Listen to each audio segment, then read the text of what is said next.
యనమదుర్రు అనేది ఒక చిత్రమైన క్షేత్రం. అక్కడ శివలింగం ఉంటుంది. శంకరుడు ఆ శివలింగంలో తల కిందకి పెట్టి పాదాలు పైన పెట్టుంటాడు.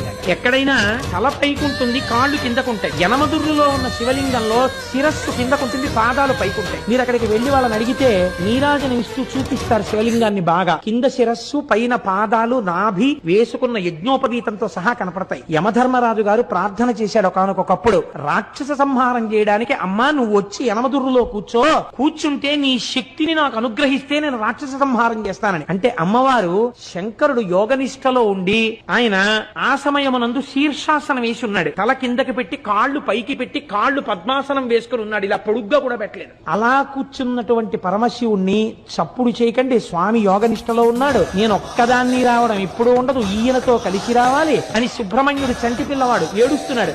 ఏడుస్తున్న సుబ్రహ్మణ్యుణ్ణి ఒళ్ళో పెట్టుకుని స్తన్యమిస్తూ శంకరుణ్ణి ఓ చిక్కం లాంటి దాంట్లో పెట్టుకుని ఎత్తి పట్టుకొచ్చేసింది. ఆవిడ శక్తి స్వరూపం.